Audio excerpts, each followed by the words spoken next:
Governor Haley, thank you so much for joining us on such short notice. I know today's been a difficult day for you. Thank you so much for having me, Alan. I really appreciate it. Well, I know a lot of people appreciate having you as well. But listen, I just got done watching your speech. Sad to hear that you're suspending your campaign. We've talked about you a lot here on It's Too Late. So why now? Why is the race over? Well, it's over because it just felt like this is the right time. And Hmm. also, like you said, you're talking about me a lot here on the show, and I do watch, Alan. I do Oh, watch. oh, you like to watch, do you? Yes, I love to watch, Oh, especially you, Alan. oh, oh. Well, thank you. Well. But listen, Governor Haley, we all saw the results coming in last night, and I think not surprisingly, results weren't exactly what the Haley campaign would have expected. So what went wrong? Why not a better result on Super Tuesday? Well, it was surprising to us, and like you said, we did get creamed last night on Super Tuesday, and I mean, we were hoping for a big victory, but we were only able to get Vermont and the District of Columbia, Hmm. which is unfortunate, although maybe not surprising, I suppose. So I think, I don't know, maybe we should have had more people knocking on doors. Hmm. What do you think? Yeah, definitely a lot more ladies walking the street probably would have helped you out a lot. But listen, I think now's the time for the big question that everyone has on their minds. Will you be endorsing Donald Trump for president? Well, Donald Trump left a bitter taste in our mouths last night, Mm. and I'm gonna have to do a lot of thinking on this one. I could endorse Donald Trump. I could even endorse Joe Biden. We will find out, I suppose. I'm sure everyone's just waiting for the support and endorsement of one Nikki Haley. Well, surprised to hear that you would be thinking about endorsing Joe Biden. I guess Nikki Haley really does go both ways. But now that the race is over, what's next for you? What's next for Governor Haley? Well, I'm really looking forward to being a private citizen, Mm-hmm. spending time with my family, and just staying out of politics for a while and eat some more Indian food. Oh, lovely. Well, I think we can all agree that we're all excited to hear that Nikki Haley is going to be staying out of politics for a while. Governor Haley, thank you so much for joining us tonight. Thank you, Alan. And can I just have a short word for all the supporters out there? Sure. To all the people that supported me, I really do appreciate it. To all the women out there and the young girls, and especially the LGBT community. Wow. Yeah. Lockheed Martin, General Dynamics, Boeing, Texas Instruments. Oh, Thank you so much. oh yes, of course. Thank you so much, Governor Haley.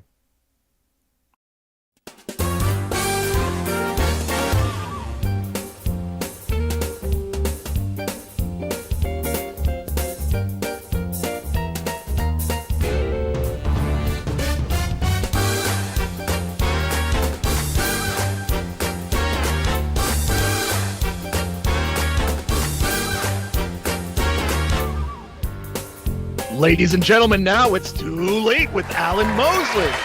Yeah. Woo! Nice. How about that? Exclusive interviews on this show, my friend. That's amazing. Guys, welcome back for another episode of It's Too Late. I am your host, Alan Mosley, joined as always by the number one producer in late night. It's Dave Wilimowski. Dave! Dave, how are you doing, buddy?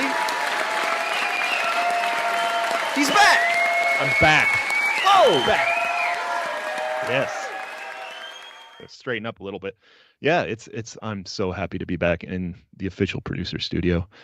It feels good. Yeah. How you doing? I'm doing pretty good. Kicking off the show right with, gosh, one of the biggest guests we've ever had on the Huge show. guest. Yeah, that's amazing. And I I'll he tell you pulled what, that. you didn't see it in the live tape, but I actually asked Governor Haley, would you be interested in coming to the 6th annual It's Too Late live show happening Saturday, May 18th in beautiful Columbia, Tennessee? But you got to get your tickets. Yeah, you gotta gotta. get I tell you what, if you don't get your tickets, I will kill everybody in this room. Oh, don't do that. So anyway, the link is over in the chat. It's down in the show notes. That's 6th annual It's Too Late live show, Saturday, May 18th in Columbia, Tennessee. Boy, a lot of news to talk about tonight. Dave, did you see that the CDC director, Mandy Cohen, announced that a 10th COVID vaccine booster shot is coming this 10. fall? Yeah, take a look. We also shared on Friday that we expect and anticipate there's going to be an updated COVID vaccine coming this fall, right? So plan now, right? It's March, so you can think ahead. When you're going to get your flu shot in the fall, you're going to get another updated COVID vaccine. Wow, up to the double digits. How about that? Boy, it caught the attention of presidential hopeful Robert F. Kennedy Jr., who actually had this to say on it right here in his tweet: because the first 9 shots didn't protect you. Boy, leave it up to a Kennedy to warn you about the dangers of taking shots. Yeah. In science news, research suggests long COVID could be the cause of people's bad hangovers. Check this out right here. The study published in the journal Cure Us found that patients suffering from the lingering effects of COVID self-reported more hangovers after a night of heavy drinking. Oh. Now, I'm Dave. I'm not a doctor, but it seems to me that the cause of the hangovers might be the booze. Yeah,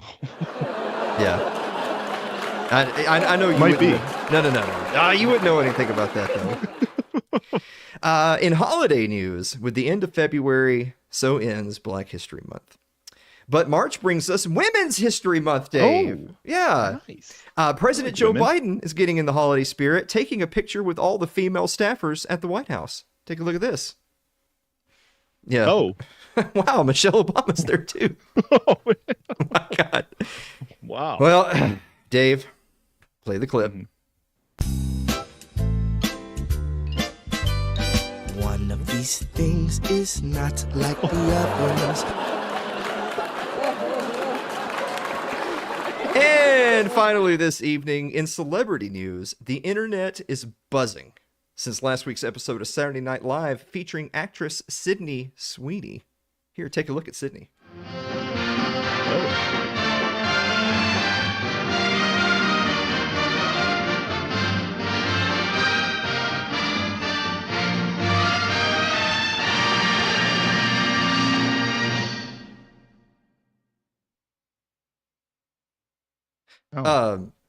Yep. Yeah. So anyway, believe it or not, Dave, I actually had a chance to meet Sydney Sweeney.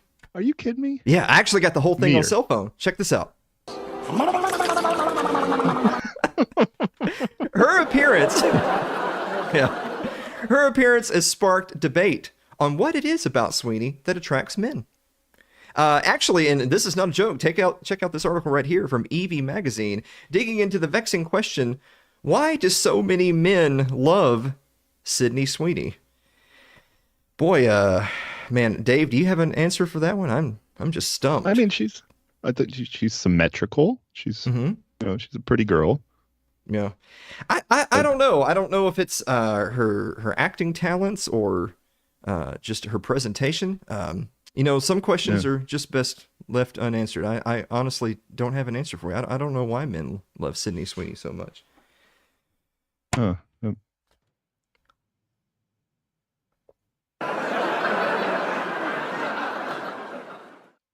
Wow.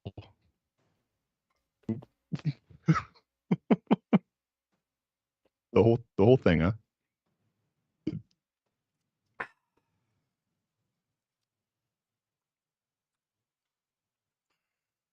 I would kill everyone I know to make Sydney Sweeney my property. I'm sorry. Okay. I'm sorry. No, I that's know fine. that might be a little much. I mean, you'd understand though, right, Dave? Yeah, I understand. Let me tell you about tonight's sponsor, which is Fox & Sons Coffee, which you can find at foxandsons.com. If you use promo code ITL, get 18% off your orders at $25 or more. Shipping's always free over orders of $37.99 at foxandsons.com. I've got one of the old reliables here. This is the Electric Boogaloo. Get a shot of that. Ooh, yeah, here we go. Actually, no, Steve. It's electric. This is old news. Did you see that Fox & Sons Coffee has like a bajillion new flavors coming out? I can't keep up. Yeah, there's stone flavored coffee and chocolate flavored coffee and lemon flavored coffee and honey flavored coffee. It's ridiculous. All the flavors of the rainbow. It's ridiculous. Yeah. So It anyway, is. that's Fox & Sons Coffee, which you can find at foxandsons.com. Use promo code ITL. Guys, we have a great show for you tonight. We're going to be back with the meme of the week and the viewer mail right after this commercial break. Don't go away.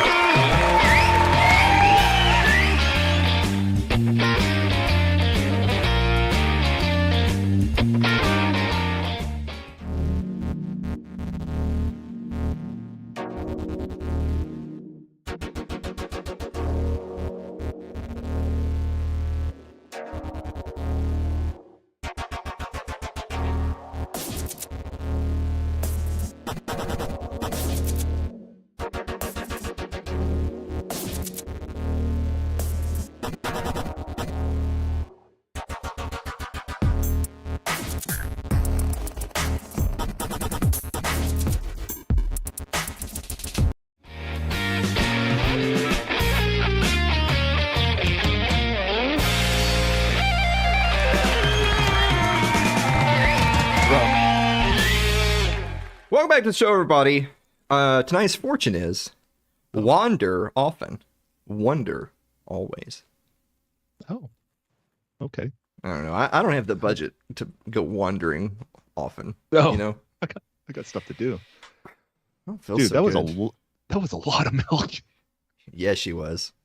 Let me tell you about tonight's other sponsor, which is the Tennessee Hot Sauce Company, which you can find at tnhotsauceco.com. Use promo code It's Too Late, all one word. It's Too Late. You get 10% off your entire order. I've actually got. Check this out. This is the Poblano jalapeno. Do you like jalapenos, Dave? Yeah. I actually got a big jug of them today. Ooh. Well, you should try the Poblano jalapeno, which has jalapenos and poblano peppers in it. Boy, imagine that. Wow. It has those things. Yeah, I feel. See, they don't put on here "Don't be afraid" like they do on Fox and Sons Coffee. I feel like those should be reversed. Yeah. Like it should say "Don't be afraid" on the hot sauce, but on the coffee, like coffee's like the literal hot. You should at least be concerned. Yeah. Yeah. Remember that lady that went to McDonald's and she spilt the coffee and then like melted her thighs and all that stuff. Yeah, it was really bad. Yeah, Steve would never do that. He wouldn't do that to you. No, Steve wouldn't do that. So No, I anyway, don't think he would. It's the Tennessee Hot Sauce Company, tnhotsauceco.com. Use promo code It's Too Late. Hey, Dave. Yes, Alan. What time is it?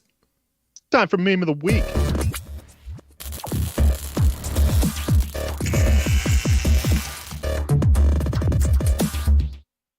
Oh.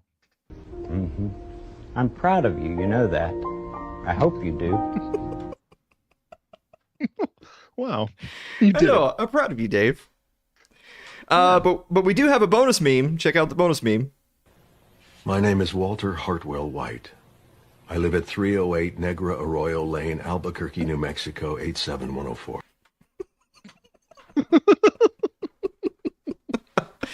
Oh my goodness. How are we doing on time? Are we doing good? Not terrible. We're Okay. doing all right. Yeah. So we're way over then. That's what you're saying. All right. Probably by the time we're done. Well, let's all right, real quick. Let's answer the viewer mail. But just all of them. Yeah, let's just go ahead and answer them all.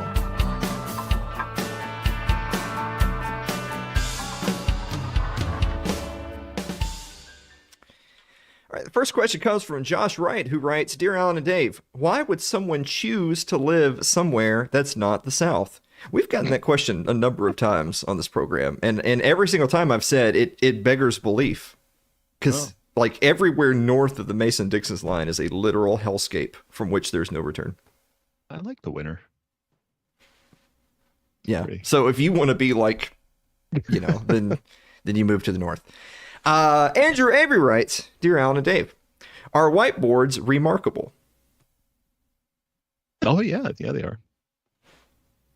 Okay. All right. Gets half one. Yeah. Brian Johnson writes, Dear Alan and Dave, can you talk to someone with a unibrow without thinking about their unibrow? You ever had like any friends, family, lovers that had a unibrow, Dave? Not that I can recall. Like I don't know if I've ever seen like a solid unibrow in my life, but I think if I was talking to them, it would definitely cross my mind.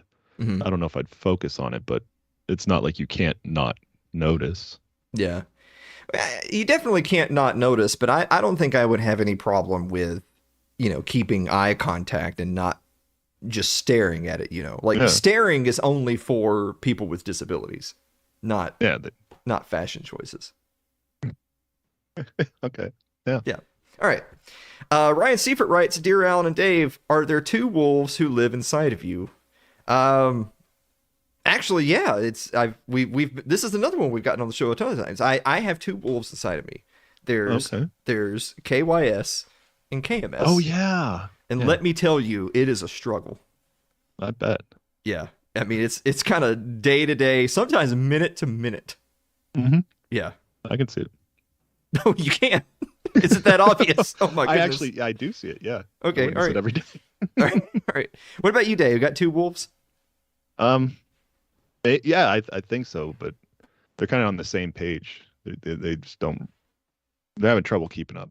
Not sure Okay. what's going on. Yeah. Right. I don't know. Oh yeah, I'm gonna quit asking you the viewer mail questions. It's I getting I ridiculous. forgot to look at them. I'm asking you the question right now. God forbid you ever That's pay my attention answer to the then. show. Whatever.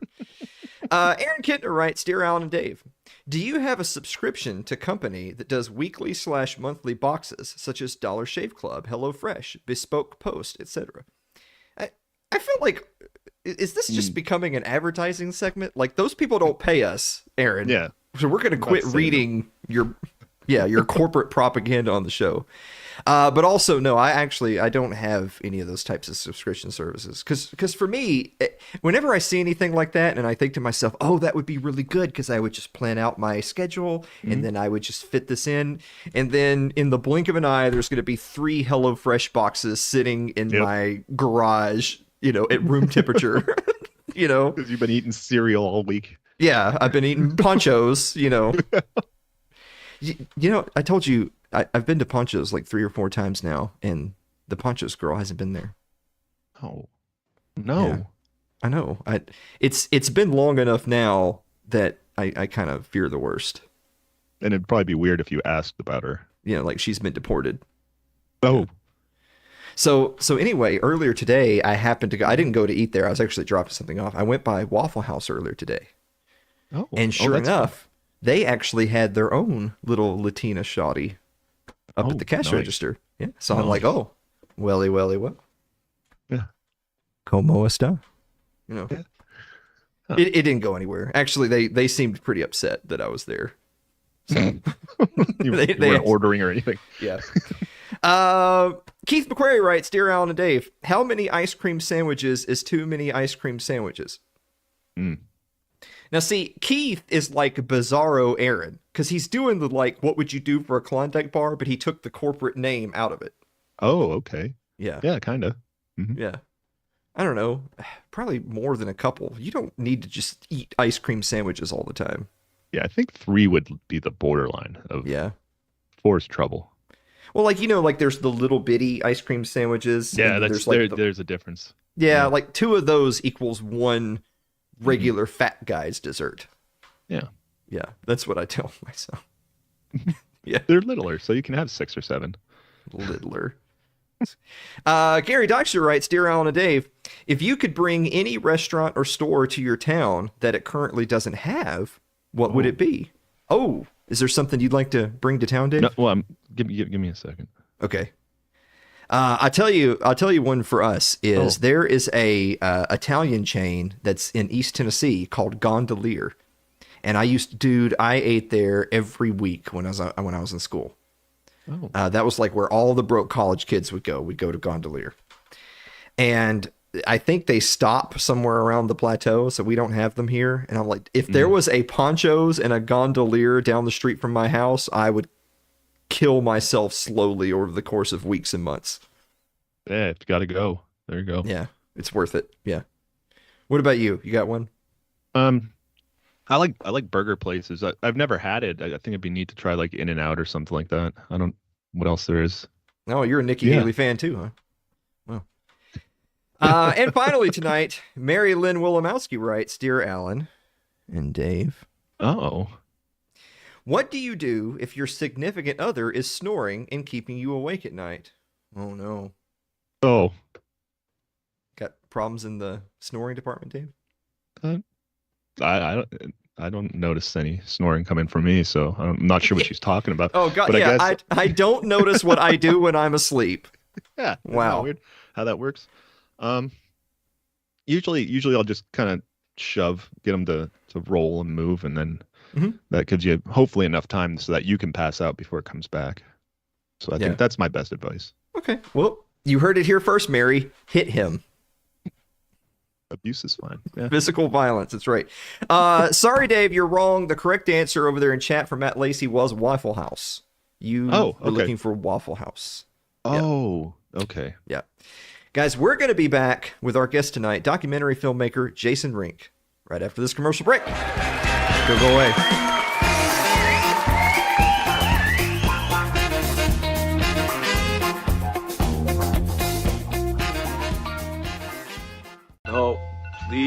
Don't make me do it. I can't do it.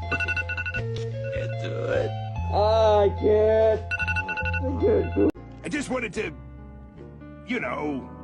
apologize for my behavior today. Wasn't right what I done, and I realized I hurt the feelings of someone I care about.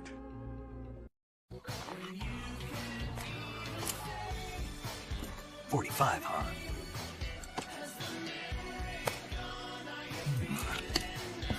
Incredible.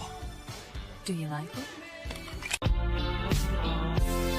There's something inside you. It's hard to explain.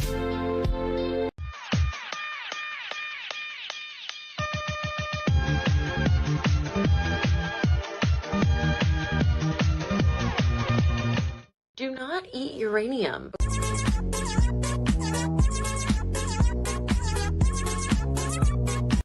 They also studied the way gay and straight people talk. Hi, nice to meet you. I ride a motorcycle. Sounds straight to me. And is straight. Hi, nice to meet you. I ride an electric motorbike. Gay.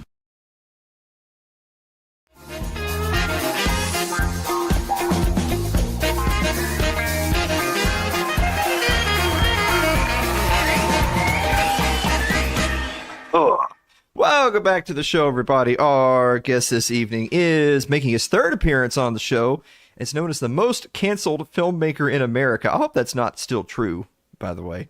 A documentary filmmaker banned for 555 days on Twitter for his videos about the Q shaman Jacob Chansley. His most recent credit here, executive producer of January 6th, A True Timeline, taking a minute-by-minute look at the events of the day which will live in infamy. Jason Rink, welcome back to the show. Hey, what's up, brother? How are you? Thanks for having me back. I'm doing pretty good. I wanted to kind of start there because as we were talking before the show, in my mind I was thinking this is how I can tell I'm getting too old. Is that in my mind it was it's been almost a year since Jason's been on. I should have him back on to see how things are going. Almost a year ago in my mind was August of 2022. Yeah. So it's been a little bit longer than that, and I'm thinking you probably had me on shortly after my whole getting canceled from Freedom Fest debacle. Yes. Is what the timing is sounding right there. Yep. And it's water under the bridge now. I hold no grudges. Life's too short. But that's what that was about, and I got, banned from multiple hotels in Vegas like I was some, Sonora cartel member or something like that, which no, actually they're all welcome there. I was just, guilty of making some controversial films, and so I'm still making controversial films until I run out of money, because there's no money to be made in making controversial films. Well, Not the kind I make. Well, I can tell you there's no money to be made in being a independent late night talk show host either. You need to be a communist if you're going to be a late night talk show host. So we'll talk a little bit there. So how about your life on social media? So we talked about how you were banned for all that time on Twitter.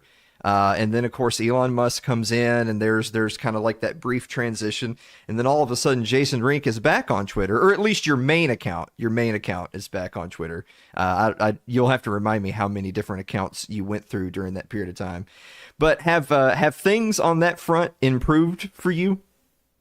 Yeah, well, so it's funny because I actually didn't get my main account back. I had a nice, lovely handle, just Jason Rink on Twitter. That was the one I had forever. I had, 4,000 some followers on there. And that was the original one I got banned. And so then I started the Jason Rink. and I had that one for a while under the radar. And that one got banned. And then I made multiple other ones that kept getting banned and banned and banned. And so, unless you've been through this process, when you get banned from social media, I got banned for election disinformation and inciting violence from the Q shaman stuff, posting videos about the Q shaman. And so the interesting thing is that when Elon came back, there was this window of time where Twitter was still filled with all of the old guard people who hate freedom and didn't want any of us to get back on. And so it was weird. Like you sort of were just, it was like a roulette table of like requesting to get your account back. And so I made numerous requests to get various accounts back. They were all denied. And then eventually, once Musk got everything sort of straightened up over there, I made sort of another Hail Mary request. And this was only just about 8 months ago now. I got my The Jason Rink account back. Now, that one had made a little over 1,000 followers or something. When I got it back, I had like 400 followers. I'm back up. I'm to 2,400 now. I've got momentum, baby. And I pretty much say whatever I want on there now. So I'm one of those people that I'm like, Twitter X is like a game changer for, not allowing the regime narrative to dominate every single silo of information, like mainstream silo. I think X and Elon taking it over is an absolute net positive for freedom of information, for freedom of speech. It's not perfect. We all get that. But, me and many, many other people are back that should have been back, should never been banned. So, we'll see if I ever get my original handle back. I sort of given up on it. I'm like, I don't know. There's probably stuff I don't actually want to resurface on there. So maybe we'll just leave that be. And we're rebuilding, though. So follow me at The Jason Rink over on X.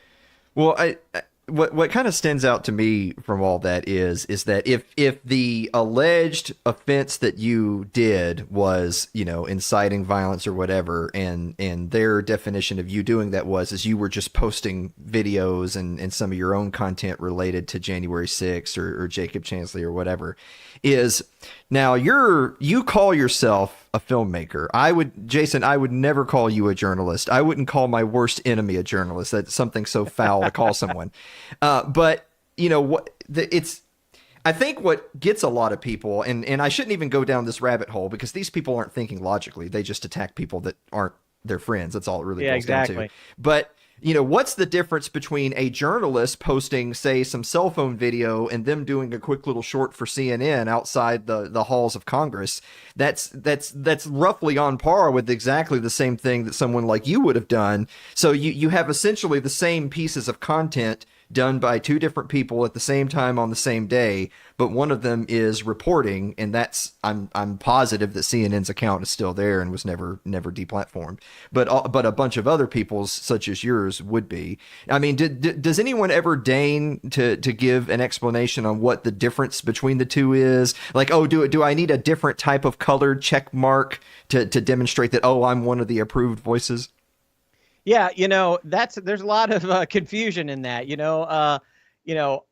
If I would have sold my footage to CNN or one of the news outlets, which I had the opportunity to, Sure. right after we got the interview with Jacob Chansley, it was the only one he gave, right after Jan 6th on the morning after. They could have published and posted that. They would have cut it up and made him look like the most sinister person in the world. Of course. Yeah. But they could have posted that everywhere. No problem, And so, but when I put it together into like a movie trailer, all of a sudden there's some sort of violation going on there. And not only that, there are people who did journalistic work. And, when we look back to the constitutional meaning of freedom of the press or the original meaning of freedom of the press, that wasn't about credentialed journalists. That was just about people being able to document what was going on in the government and in the halls of power.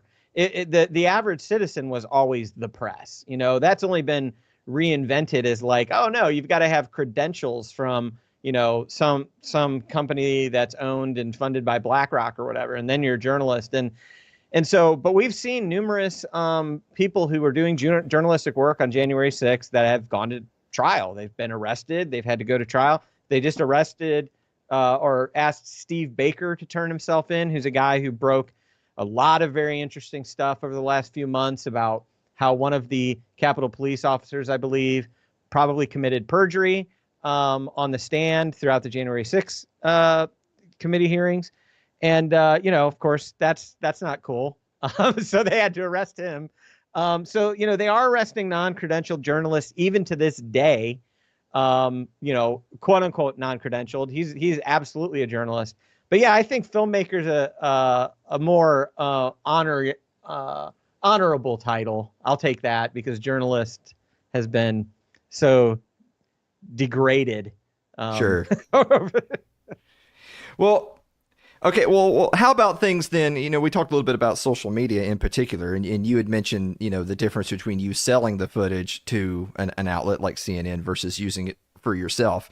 How are things for you professionally? Now, I know we talked before, and you talked about how, you know, I think for anybody, particularly in your shoes, you know, obviously there's always that fine line, right, between, well, this is my day job, this is how I eat and feed my family, and I want to try to keep some professional distance, and we would do that, you know, even if I wasn't necessarily doing objectionable content, I would say, well, the language I might use on It's Too Late might not be the best language to use at a kid's birthday party, for instance.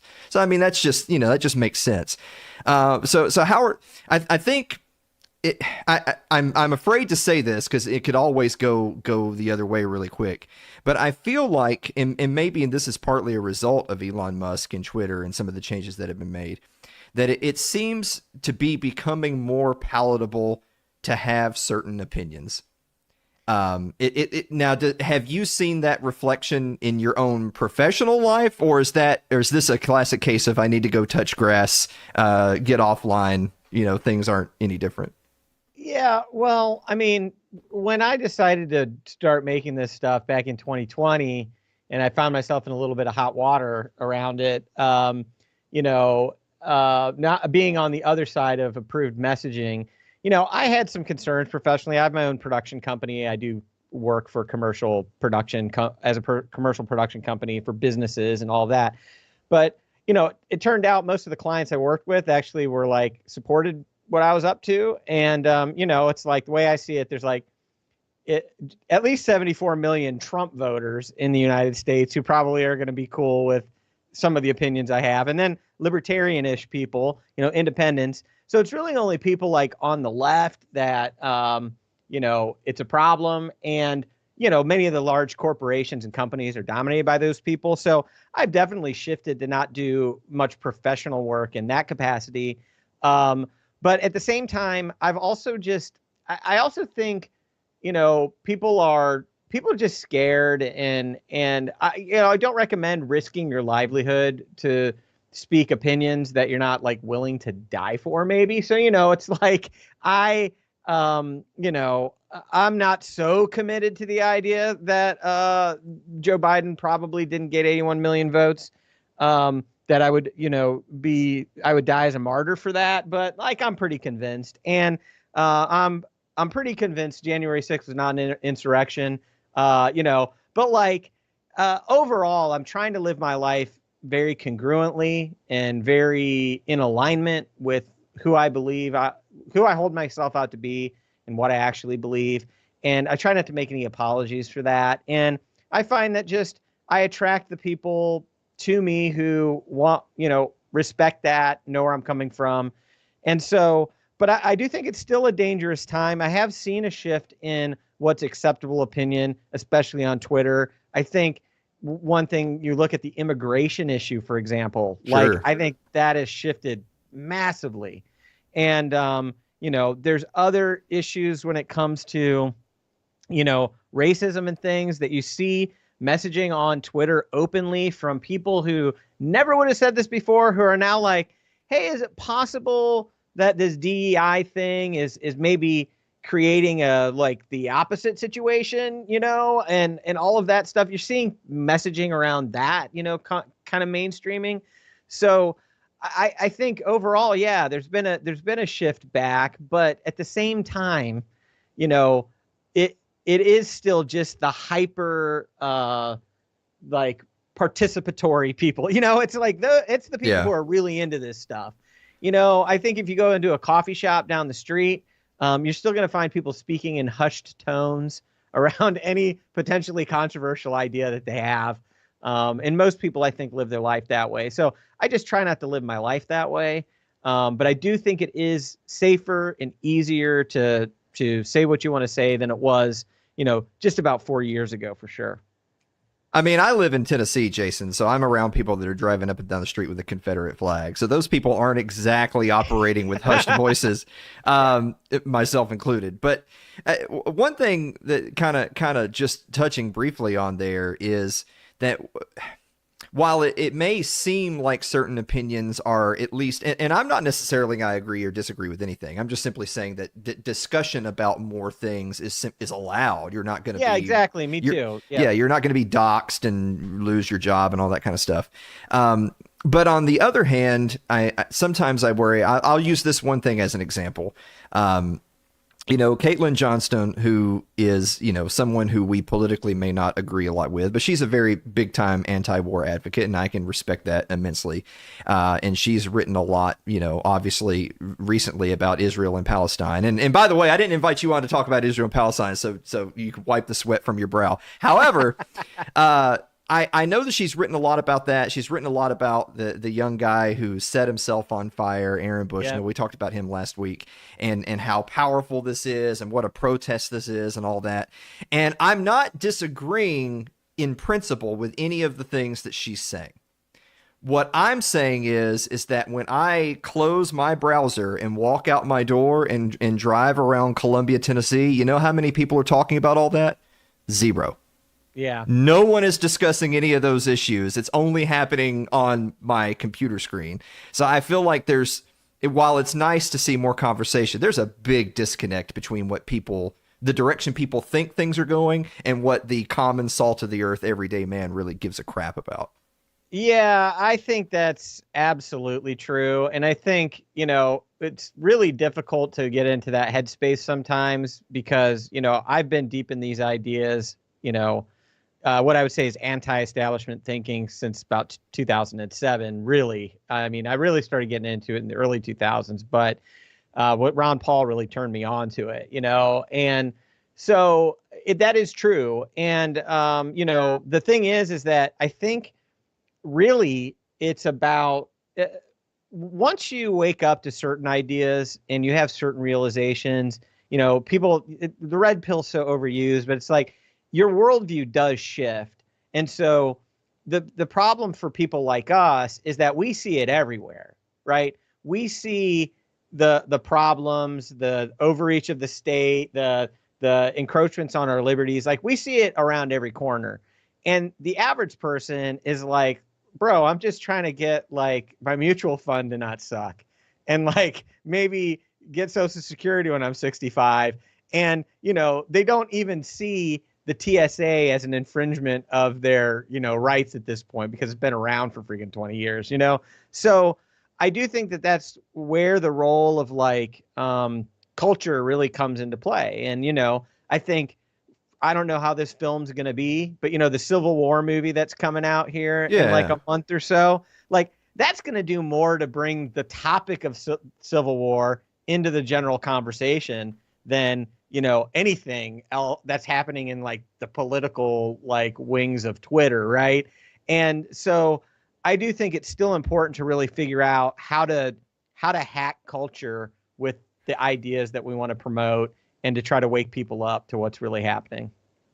Well, on that note, let's switch gears for a second before we take our first break. So let's talk a little bit about the movie, January 6th, A True Timeline.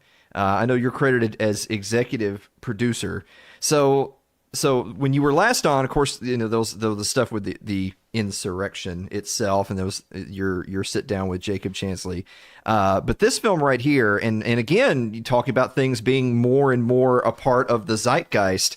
I know that you're seeing more and more footage these days. Thomas Massey in Kentucky shared some recently where he was talking about there's reports of a pipe bomb. Look, there's a pipe bomb right here. And then when you actually line up the report and the time and the footage at that place, like we're hanging out skateboarding, right? Like there's nothing going on. It's just nonsense. It's just made up just to kind of fluff up the story, make it sound more dramatic and more of an emergency.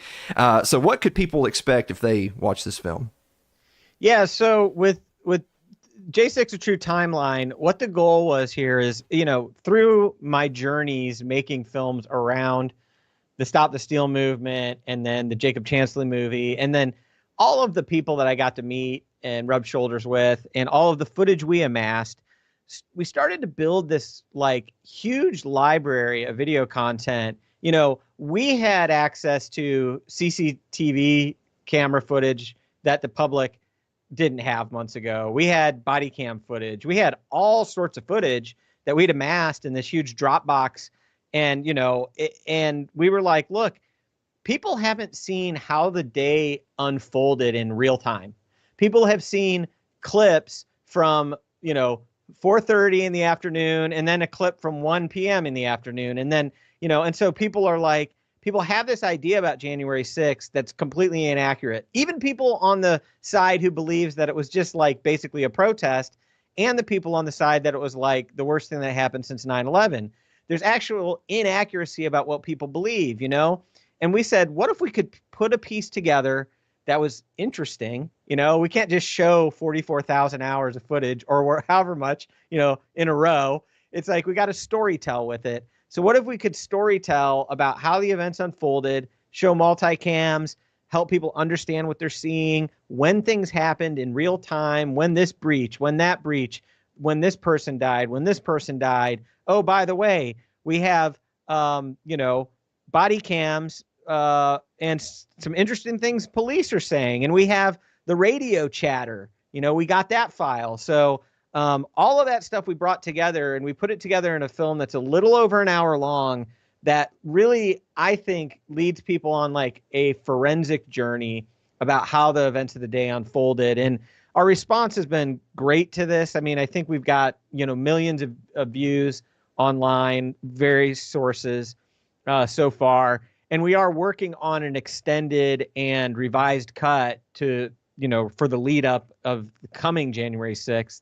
We really want to do a bigger production, but we've, you know, footage keeps dropping, and we are downloading all of it, organizing all of it, time coding all of it, syncing it all up so that we can actually see what's happening in every place. It's a massive effort. And, but yeah, it's, and again, just doing that in the spare time actually right now, but sure. But yeah, so J6 A True Timeline, it's a really unique, storytelling. A lot of people have said, look, this is the best January 6th doc that's come out yet because it's the most balanced. It's really just lets the facts be the facts. We try to do very little editorializing in it. Sure. So yeah, that's a project I've been working on for like a year. And we finally released it just, you know, on January 1st of this year. Well, one more really quick then for our break. I think, and by the way, as someone who films my show live because I hate video editing so much that more than like 30 minutes means I just delete it and move on to the next week, I'm amazed at what you're able to accomplish. But one, I know you said you didn't do a lot of editorializing in there, but I'm going to ask you to editorialize really quick. I think what a cynical person might say, not that that would be me, would be that after a certain amount of time has gone by in a very polarized political climate that we live in, and as you had already described, so you have people on this side of the aisle that think this is the worst thing that's happened since 9/11, and people on the other side of the aisle who think it's a protest, it's not a big deal, and then people outside the room like me thinking that, man, if you're going to do an insurrection, y'all didn't bring enough guns. But Are you ever afraid when you work on projects like this and you're amassing it and the hours and the time and the sweat and blood and tears that go into it? Do you ever think to yourself, I'm afraid people have basically drawn their conclusions and nothing I say or do, no matter how fact laden it may be, is really going to make any difference? Well, yeah, I mean, I think a lot of that has to do with the extremes, you know, and again, it's the extremes that are on Twitter, right? It's like the people who are already dug in on the right, people are dug in on the left, and frankly, people who are dug into libertarianism. You know, it's like people who have very strong positions are the most vocal on Twitter. That's my experience, you know, in the political space, certainly. But like, you know, I think a lot of Americans are really open to making up their minds on something still. Like, they know they don't have all of the information. And I know that, you know, like trust in media, it's at an all-time low and all of that. And so I always go back to the fact that we try to make content for broader audiences if possible, because we don't just want to make red meat for the right, and just to own the libs or whatever. That's never what I've been wanting to do. We're trying to make stuff that has a little bit broader appeal in the political, in the world of politics, and help to shine a light on what we think most people would consider an injustice, And so with the Jacob Chansley movie, one of the things that we wanted to do was just show people his journey.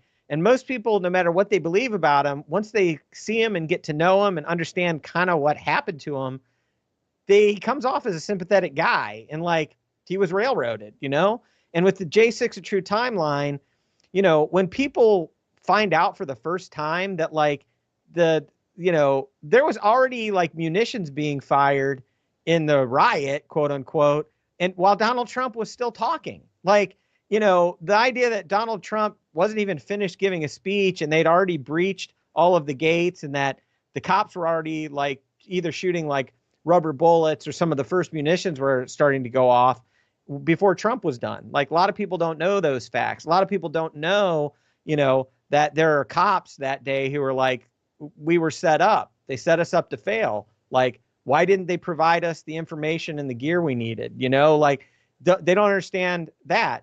And they don't understand that, not everybody just walked in and, stayed in the stanchions, There were bad actors there on the protester side, There were bad actors on the cop side. There was good actors on both sides too. And so, I think it's to finish that up, it's like, my responsibility is just to put something out there that's got my perspective on it, and, leave the results to God, so to speak. But I think it will have an impact. I think it's still hopeful that we can have an impact. But it's just, we're never going to convert the people who have already made up their minds. So write them off and make sure that we're targeting the people who haven't yet. I hadn't made up my mind on a lot of these ideas 20 years ago, and I believe things different than I believed 2 years ago. So we're all on a journey, and I'm looking for those people. Well, Jason, speaking of targeting people and leaving it up to God, we're going to take a commercial break, but we're going to be right back with our friend documentary filmmaker Jason Rink right after this commercial break. Well, apparently my commercial break button's not working. That's not good. I guess I'll have to do it manually. Oh, no. Yeah. Editing? No. Oh, hell no. Hell no. We ain't going to edit this. Are you kidding me? Why, Jason, why would I take like 15 minutes out of my day to edit this when I could just not do that?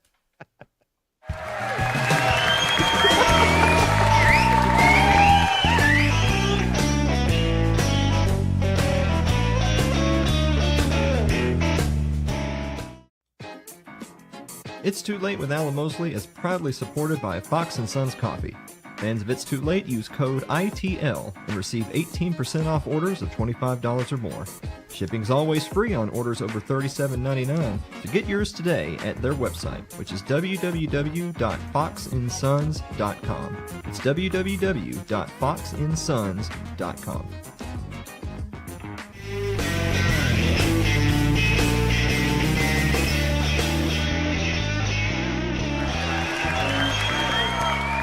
Welcome back to the show, everybody. All right, so Jason, we got a little bit of time left. Of course, Super Tuesday results flooding in. Still looking at the numbers. You always have to wait for exit polling stuff too, because for me, being the historian that I am, that's when you get all the good stuff. But we're gonna take a quick stroll here through some of the players. We're gonna start, of course, with absolutely everyone's favorite woman in politics. It's Hillary Rodham Haley, Nikki Haley.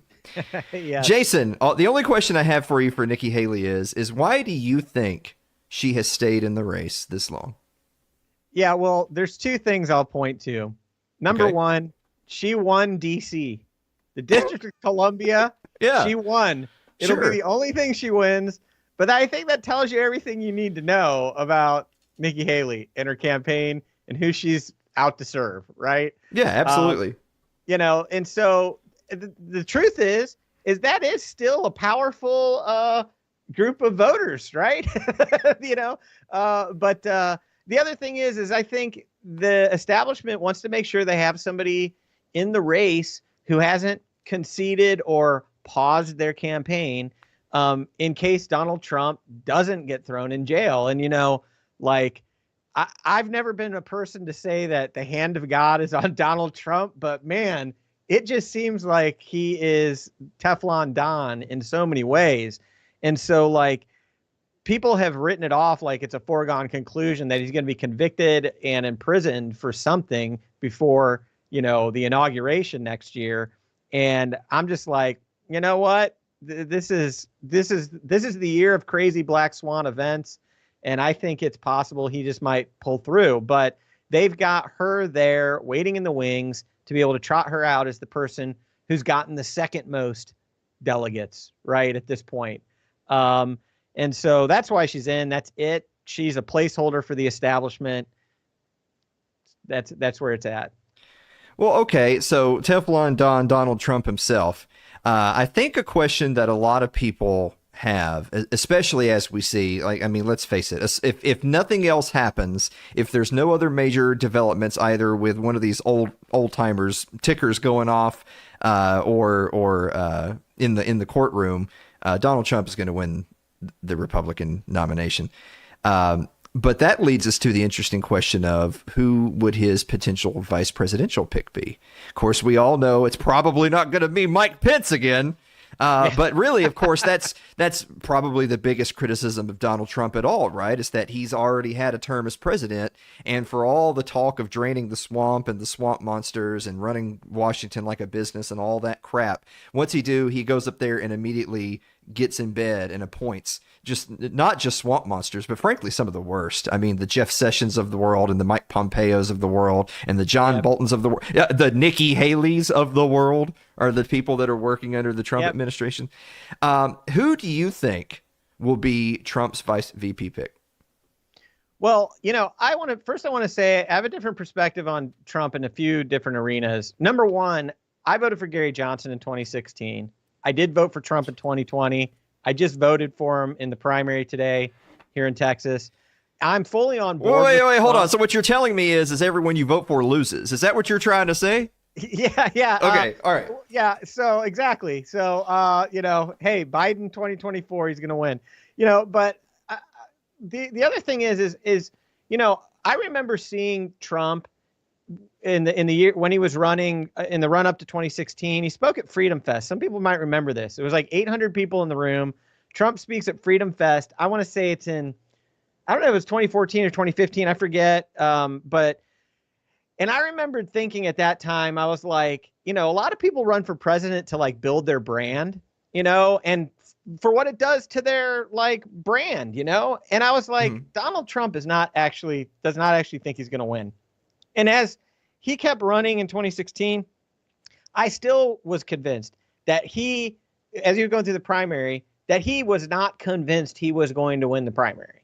I don't know that he actually, he likes to win, but I think it's possible that his entire first run was just a massive brand building ploy. Okay. So then he wins and he gets in and he beats Hillary Clinton, which a lot of people did not expect either. And he finds himself in a position now where he's got to actually do this job, right? And so I am of the opinion that Trump didn't know what he was facing, didn't have any idea how the swamp was put together, didn't have any idea how corrupt the Republican Party was and entrenched with establishment figures, that the uniparty is really what runs Washington, D.C. and the administrative state, okay? And so Trump got rolled hard in 2016 by all of the people he put around him. 2020, like I said before, I think that, all I gotta say is Trump got 10, 12 million more votes than he did the first time around. And he lost. I think he lost in ballots, but not in votes. And so, I think that Trump now has been, so pursued by the establishment, the deep state, the opposition. They've taken out all the stops. They want to try to throw him in jail for the rest of his life.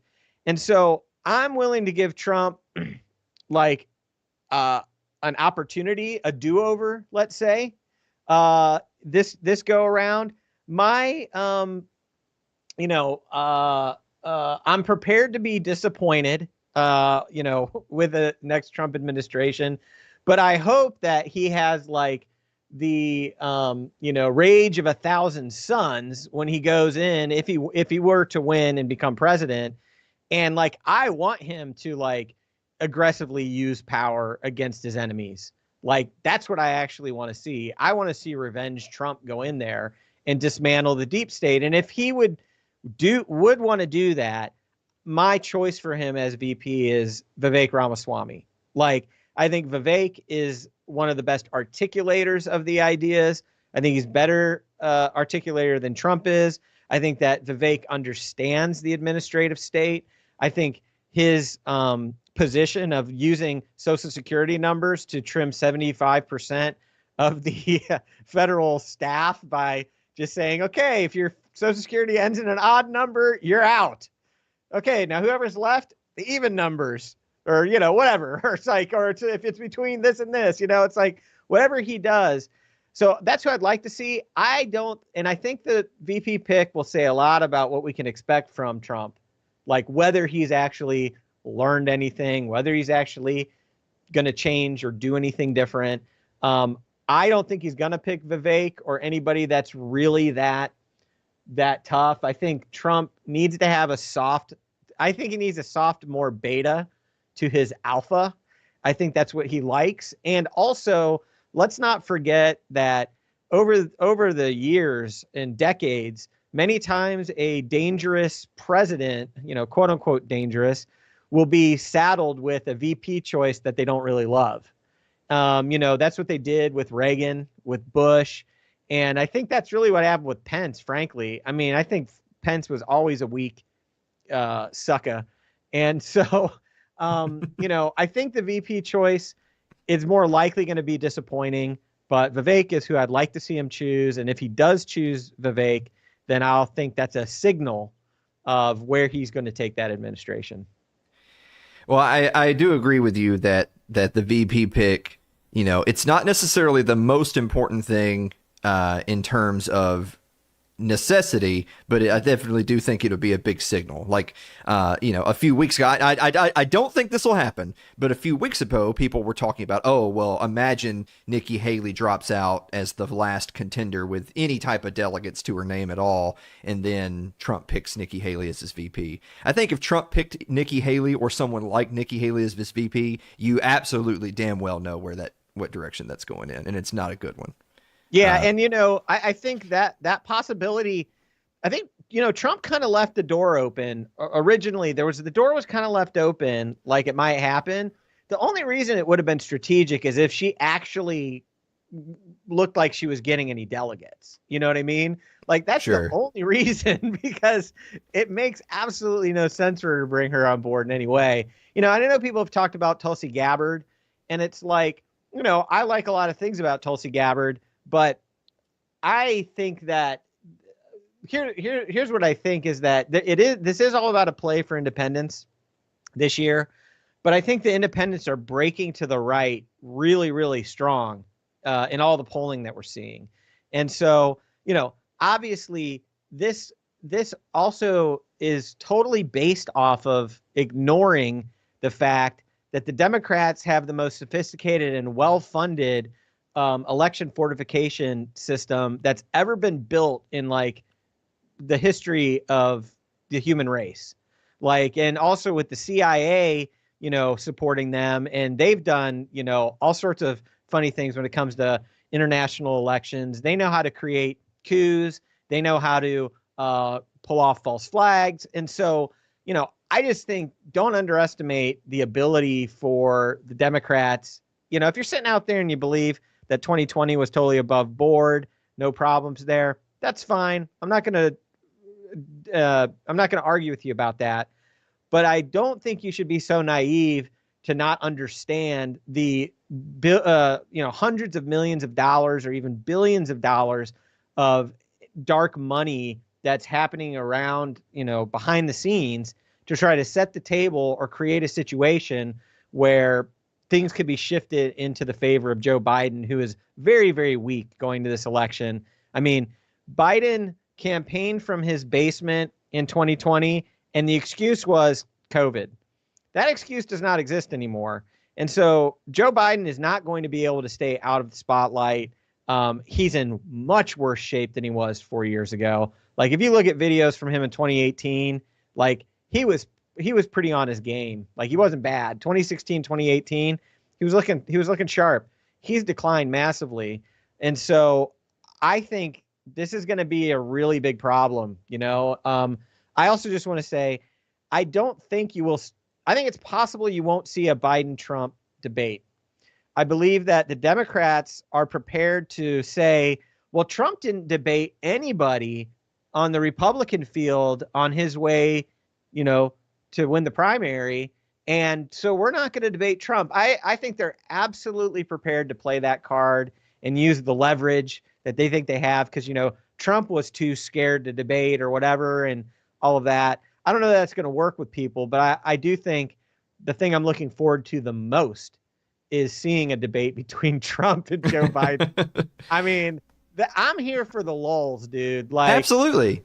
I think it's a complete crazy joke of a situation that we're in, that these are the two guys that we're looking at. I think it says a lot about where we're at in our political sphere, and I'll make one last note. I know people were talking about this with the Tucker Carlson Putin interview, and I'm not a Putin shill, though I've been accused of it, but it was like, the way that Putin came off in that interview, most what people were talking about was like, could any of our like top tier politicians remotely conduct themselves in an interview like that? Could any of them give like even a 20-year history of the United States, let alone like a founding history? Like the caliber of politician that we have is just so low. And most of the control that's exercised is making sure that the establishment choice ends up being the candidate through the primaries. That's where they exert most of their power, and they've been successful in doing that, so that when everybody wakes up and starts paying attention, they've got two choices, and they can win either way, right? The establishment wins either way. That's what they want with Biden and Haley. And so for me, because the establishment comes so hard at Trump, he's the guy I'm backing. I'm like, they may know some things I don't know about Trump, but if they hate him that much, it's the enemy of my enemy is my friend. Or is that correct? Yeah. So anyway, or something like that. Anyway, end rant. But so I don't know where this is going to go, man. Well, on that note, Jason, we're already way over. So naturally, I'm going to go ahead and do the whole lightning round anyway. Because it's my show, damn it. So we're going to do it. Yeah. Except for I'm taking what would have been our last point and I'm adding it to the lightning round. Okay. All right. So this is going to be a 5-question lightning round, ending with, of course, the most important question you'll get in podcasting history. Are you ready? Yes. All right. Question number 1. What effect, if any, will Robert F. Kennedy Jr. have on the election? I don't anticipate that he's going to get ballot access in all the states that he needs to have to make an impact. If he is able to, I think he could have an exceptional impact on the race. All right. Next question. Will Donald Trump be on the ballot in November? Man, let me tell you, I'm going to give you my conspiracy answer. My conspiracy answer is that the ace up the sleeve of the establishment is that Trump can always be denied the nomination at the RNC convention. And I think some of Trump's biggest enemies are in the halls of power at the RNC. So I think there is a 60% chance that Trump is on the ballot and a 40% chance that the RNC, through crazy machinations, is able to deny Trump the nomination for many of the same reasons. It'll be based off of the idea that they can't afford to put him on the ballot when he may be in jail, before the election. So that's my prediction. All right, just really quickly, viewers at home, only Jason Rink can take a 50-50 yes or no question and make it a 60-40. Question number 3. Will Joe Biden be on the ballot? Okay. I'm gonna go on the record right now. I'm gonna go on the record right now and say Joe Biden will not be on the ballot. I think that they have been waiting to make sure that Trump was actually going to win the nomination before they make that decision to swap him out. But the DNC has done this kind of shenanigans before. They absolutely prevented Bernie Sanders from getting the nomination in 2016. And so I think Biden will not be on the ballot. I'm going on the record for the first time on that. And it's probably going to be through some sort of medical step down. You want to give us a percentage on this one too? Yeah. I'm going to give it. I'm actually 70-30 on this. So Okay. I think there's a 70% chance that Biden is not on the ballot, and there's a 30% chance that he is. Okay. Yeah. All right. Who will win the 2024 presidential election? The 2024 presidential election will be won by whoever the Democrats swap in for Joe Biden. Wow. Okay. All right. That's my prediction. And part of the reason why I'm making this prediction this way is because almost every one of my presidential predictions in history has not come to pass. So I'm hoping to like fake out like whatever, you know, the universal powers, you know, however this whole thing works. Okay. Trying to psych them out All so right. that hopefully Trump does win, because I think Trump would be the most entertaining outcome. All right. And finally, now I want you to visualize this. Imagine you have a plate of nachos. Now these nachos, you've got a bed of chips, and then on the chips you've got some ground beef, and you've got some cheese. Say you've got some onions and some peppers, like jalapenos in there. Yeah, great. So this is you got some shredded lettuce. So you have your greens, your peppers, your onions, your protein, and of course your carb in the chips. So with all that said, are nachos a salad?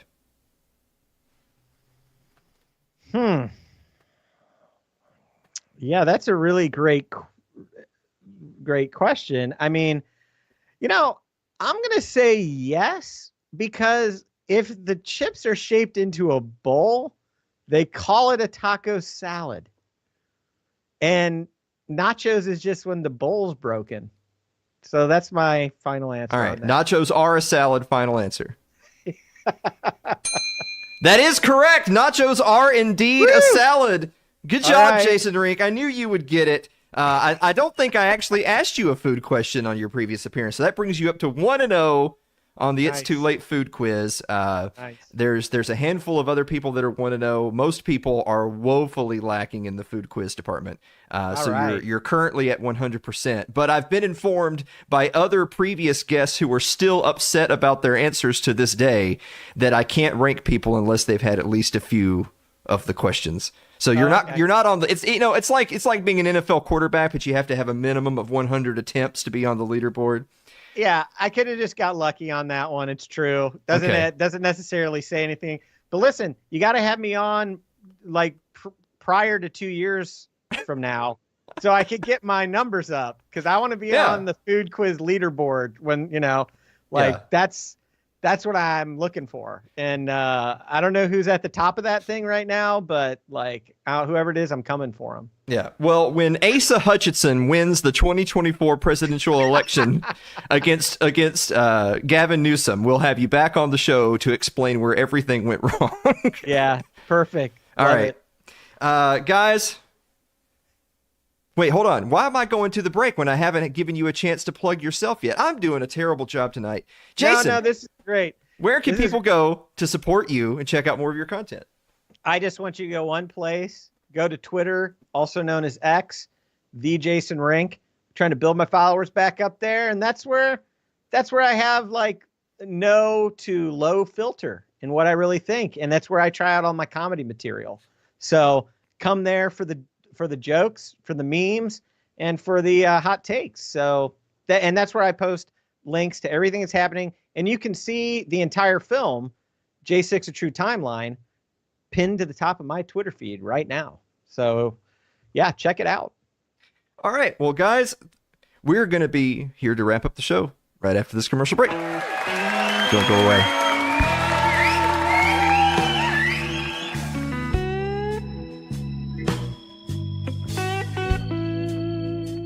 If you're enjoying tonight's show, consider supporting the program by becoming a member of our Patreon. That's over at patreon.com/Alan Mosley.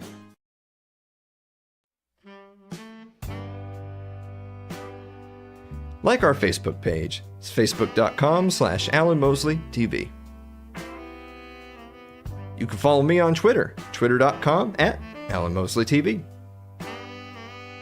And subscribe to our YouTube page. It's youtube.com/Alan Mosley TV.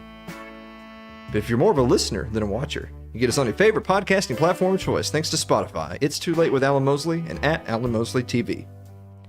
Don't forget, get your tickets for the 6th annual It's Too Late live show happening Saturday, May 18th in beautiful Columbia, Tennessee. Dave, do you have a final thought? I hate trimming my toenails. Like sometimes I'll just delay it a couple days because like maybe I might die before I have to do it. Yeah. I like that guy. That guest you had. That was fun. I feel like you should know by now why it is I sing songs about your demise all day while I'm driving around at work. Well, that was one of my driving thoughts today. Yeah. So I'll just keep putting it off. Mm-hmm. Maybe I won't have to do I've it. added a wrinkle into one song. So one song goes like, "I hate you so much, Dave. I wish you would die. Why do you ruin all of my shows?" I added that line in there. Oh. Yeah. Yeah. You ruin A every little show. purpose. Yeah. It really lines up, I gotta tell you. Yeah. After party? Oh, hell yeah. Oh, hell yeah. All right, guys. Yeah. After party is going to be only on the Twitch platform. But until then, thank you so much for watching another episode of It's Too Late. And we will see you next week. All right. This is a good show, Dave. Oh. Hey. Cool. Yeah, it was. I thought it was nice. I should start waiting until the bumper to say that, because you could theoretically ruin it during the... Yeah. I thought I did just then, and my computer did a weird glitch thing, and I thought, oh, man. The transition did seem a bit slow, and my heart kind of sunk. Oh, yeah. Yeah. Well, I couldn't remember if I had a safety button on that button, and I did, so I'd hit it twice. What's your safety word, Dave? Baloney. Freaking faggot.